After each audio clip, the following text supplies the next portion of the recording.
고려시대는 조은이 발달하였다. 모든 조세를 현물로 거뒀기 때문이다. 대부분의 조세는 곡창지대인 삼남지방에서 개경의 경창으로 운반되는데 이때의 뱃길은 서해 연안을 따라 올라오는 길이었다. 하지만 연안항해도 안전하지만은 않았다. 도처에 암초가 있고 조류의 변화에 따라 물살이 험악한 곳이 많았기 때문이다. 진도의 울돌목, 태안반도의 아능양, 강화의 손돌목은 악명이 높았다. 900년 전 송의 사신으로 고려를 방문한 서경 일행은 마도 인근을 지나면서 고려 도경에 앞으로는 바위 하나가 바다로 잠겨들어 있어 격렬한 파도는 회오리 치고 들이치는 여울은 세찬 것이 매우 기괴한 모습이어서 뭐라고 표현할 수가 없다. 배들이 감히 가까이 접근하지 않는다 고 기록했다.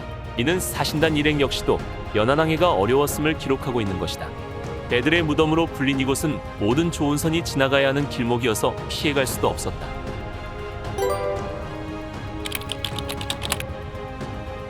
(1970년대) 어부들의 그물에 걸려 올라온 청자는 해저유물 발굴 시대를 여는 기폭제가 되었다. 1976년도 친안선을 시작으로 해서 총 14척의 선박이 이제 발굴이 되었고요. 중국, 일본, 우리나라 선박이 이제 발견이 되었습니다. 시기적으로 본다면은 통일신라 시대부터 이제 그 조선시대, 최근에 마도 사선까지 조선시대 선박까지 다양하게 발굴되고 있는 상황입니다. 이들 선박은 신안선을 제외하고 대부분 고려시대의 선박으로 밝혀졌는데 바로 조세와 청자 등의 기물을 운반하다 난파된 배들이었다.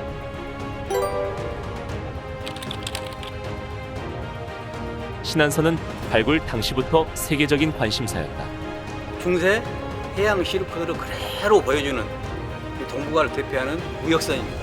신안선에 대한 최근의 연구는 한중일의 항로를 운항하던 국제무역선이었다는 가설이 더욱 설득력을 얻고 있다. 즉, 중국 남부에서 출발해 한반도 강진 일대에서 중간 기착하여 고려 청자를 싣고 일본으로 향하던 국제무역선이라는 설명이다. 당시 한일 관계를 그대로 보여주고 있는 선박이고요. 그걸 밝혀주는 게 이 선박인데 이 선박은 크기가 32m, 폭이 11m, 깊이가 3.6m, 실려있던 유물들이 거의 25,000점에 달하는 가장 큰 무역선임을 확실하게 해야 되죠. 태안반도 지역에서 발굴된 난파선에서는 2만 여점의 청자가 발굴되었다. 태안반도 일대에서 많은 수중문화재가 발굴된 이유는 무엇일까? 여기는 암초, 안개, 풍랑이 많아서 예로부터 조운선이나 특산물 운반선의 침몰이 가장 많았던 위험한 해역이기도 했습니다. 지금 국립해양문화재연구소에서는 이 근처에서 고려시대 선박 4척, 그 다음에 조선시대 조운선 1척을 발굴해서 약 3만 점 이상의 엄청난 해양 유물이 여기서 출토되었습니다.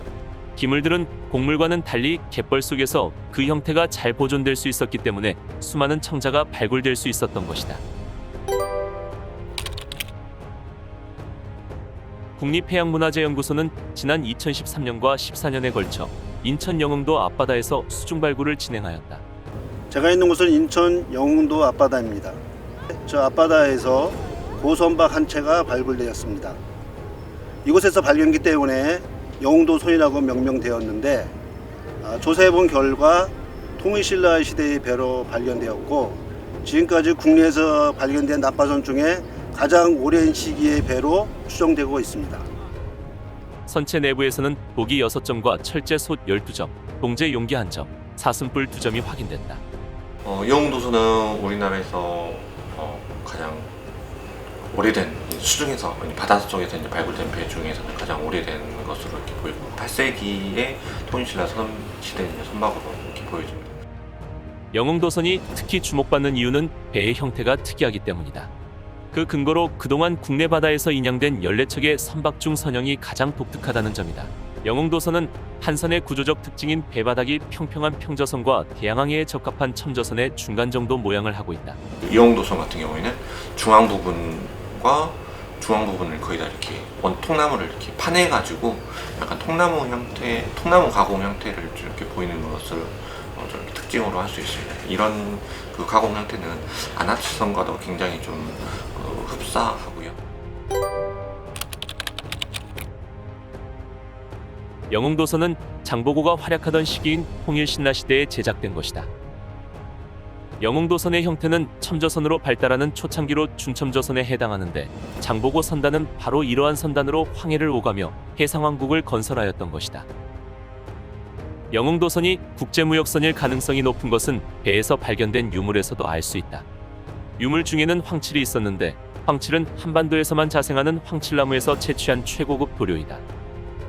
황칠은 고대 중국에서는 황제의 갑옷에 사용되던 귀한 교역품이었다. 영흥도선은 배의 형태뿐 아니라 선적된 물품에서도 국제무역선으로 보아야 할 것이다. 현재 영흥도선은 어디 있을까? 인천 영흥도 앞바다에서 발굴된 선체는 목포에 있는 국립해양문화재연구소에 보관돼 있다.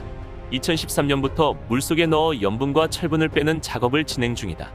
타령장에 있는 배도 영흥도선이랑 지금 대부도 2호선 이렇게 있고요. 대부도 2호선 같은 경우에는 고려시대 배인데 영흥도선 같은 경우는 통일신라 신라시대 배로 지금 나오고 있습니다. 선체 보존 처리는 타령하고 이제 경화 처리하고 그다음에 이제 굽는 이제 건조 과정까지 이렇게 간단하게 얘기하면 세 단계 정도를 거치는. 이 작업만 최소 10년이 걸린다. 타령 처리가 끝나면 다시 딱딱하게 만드는 경화 처리를 해야 한다. 나무가 무르면 부서지기 때문이다. 영흥도선의 발견은 고대 인천 앞바다의 국제항로를 연구하는 데에도 매우 중요한 시사점을 주고 있다. 영흥도선이 발견된 지점은 자월도와 영흥도의 사이다. 이 해역은 서궁의 사절단이 지나간 항로이기도 하다. 또한 이작도 앞바다에서도 많은 유물이 발견되고 있는 것으로 비춰볼 때 덕적도와 이작도 사이를 지나 자월도와 영종도 사이를 거쳐가는 항로가 고대로부터 국제항로로 이용되었음을 알 수 있다.